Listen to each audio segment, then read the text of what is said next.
Alleluia, Alleluia,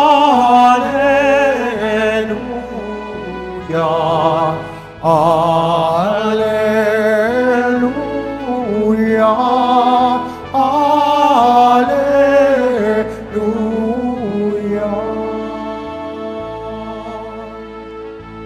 Narito at dumating na isang dakilang propeta, sugo ng Diyos sa bayan niya. Alleluia,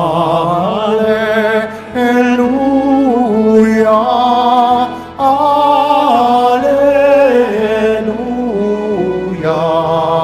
Alleluia,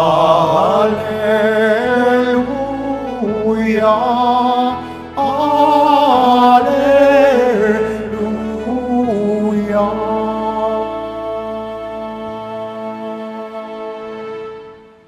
Sumainyo ang Panginoon. At sumaiyo rin. Ang mabuting balita ng Panginoon ayon kay San Marcos. Papuri sa iyo, Panginoon. Noong panahong iyon, bumalik si Jesus sa Capernaum at kumalat ang balitang siya'y nasa kanyang tahanan. Kaya't nagkatipon ng napakaraming tao, ano pat wala nang matayuan kahit sa labas ng pintuan. Samantalang nangangaral si Jesus, may idinating na isang paralitikong dala ng 4 katao. Hindi nila ito mailapit kay Jesus dahil sa dami ng tao. Kaya't binakbak nila ang bubong sa tapat niya at inihugos ang paralitikong nakaratay sa kanyang higaan. Nang makita ni Jesus kung gaano kalaki ang kanilang pananalig, sinabi niya sa paralitiko, "Anak, ipinatatawad na ang mga kasalanan mo."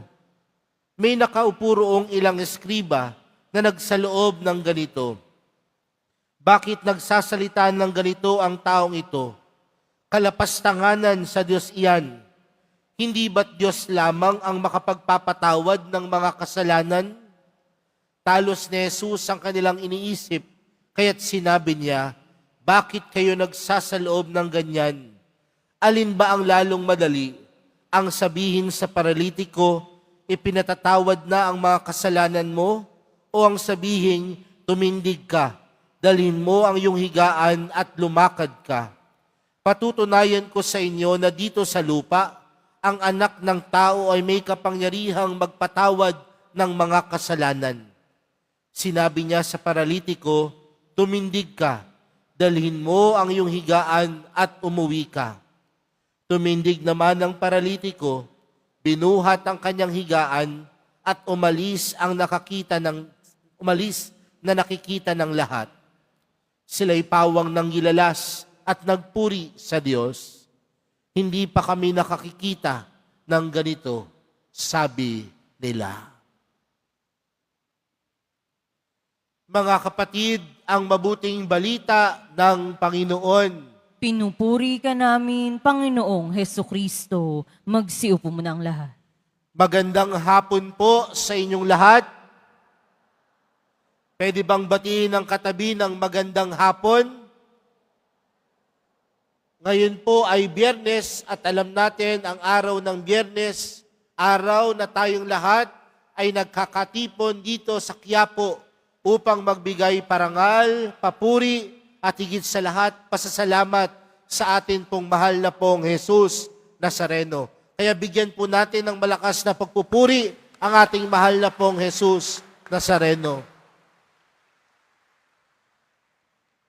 Mga kapatid, hindi natin maaalis na kapag tinitingnan natin ang imahe ni Jesus, ang namumutawi sa atin sa kanyang mukha ay ang awa ng Diyos. Hindi natin maaalis na kapag tinitingnan natin ang imahen ng mahal na pong Jesus Nazareno, ang nakikita natin ay ang kabutihan ng Diyos. Hindi natin maaalis, mga kapatid, na kapag tinitingnan natin ang imahe ng mahal na pong Jesus Nazareno, ang namumutawi sa atin ay ang pagmamahal ng Diyos. Mga kapatid, sa buhay ni Jesus, sa kanyang pagmimisyon, sa kanyang pagpunta sa iba't ibang lugar at nayon, ang bitbit niya ay hindi lamang ang kapangyarihan ng Diyos. Ang bitbit ni Jesus ay ang awa, ang kabutihan, at higit sa lahat, ang pagmamahal ng Diyos. Kaya nga sa ating ibanghelyong napakinggan, merong isang paralitikong pinagaling ni Jesus. Pero mga kapatid, anong klaseng pagpapagaling ang ginawa ng Panginoon? Hindi lamang niya hinayaan na yung paralitiko ay makalakad. Bagkus hinayaan niya na ang paralitiko din ay mapatawad sa kanyang mga pagkakasala. Mga kapatid, maraming pagkakataon na kapag tayo ay tumutungo dito sa simbahan ng Quiapo, may bitbit din tayong mga panalangin. May bitbit din tayong kagustuhan. Tama po ba? May daladala kayong mga intensyon sa iyong mga puso. May daladala kayong kahilingan sa mahal na pong Jesus Nazareno. Pero mga kapatid, alam natin na kung anumang hilingin natin sa Panginoon, Kanyang itinutupad. Ano man ang ilapit natin sa mahal na pong Jesus Nazareno, Kanyang ibibigay. Higit sa lahat kung ito'y nararapat at para sa atin. Pero napakaraming pagkakataon din mga kapatid, sa paglapit natin sa Kanya, ang namumutawi ay ang Kanyang kapatawaran. Hindi lamang sinasagot ni Jesus ang inyong mga dalangin. Hindi lang sinasagot ni Jesus kung ano man ang kahilingan natin. Bagkus, ang ipinagkakaloob ni Jesus, pagpapatawad. Ang pinagkakaloob ni Jesus ay kapatawaran. Kaya nga mga kapatid, ganun din sana yung puso natin. Ano po? Pupunta tayo ng simbahan ng Quiapo, pupunta tayo sa mahal na pong Jesus Nazareno, bit ang ating mga panalangin. Pero sana ho, pag-uwi natin, ang maranasan natin ay yung Kanyang awa dahil tayo mismo ay pinatawad ng Diyos. Sa anumang pagkukulang natin, sa anumang pagkakasala natin, pinatawad tayo ni Jesus. More than the prayer that we ask, what we have received after attending the Mass here in Quiapo is the forgiveness and love of God. Naniniwala po ba kayo doon? Minsan ho, may nakausap po ako at ang sabi niya sa akin, alam niyo, Father, napakaingay ho sa Quiapo. Totoo naman, di ba? Daan na ang daan ng jeep, ang daming nangyayari sa paligid. Sabi niya pa sa akin, Father, ang dumi-dumi ho sa Quiapo. Totoo din naman. Hindi natin nakakailayan. Alam niyo po, Father, napakainit po sa loob ng simbahan. Sa sobrang dami ng tao. Tama po ba? Uy, di ba kayo naiinitan? No? Di ba mainit ho? Pero sabi niya sa akin, kahit gaano kadami ng tao, kahit gaano kasiksikan, kahit gaano kaingay, pag-uwi ho namin galing simbahan ng Quiapo, payapa ang kalooban. Bakit?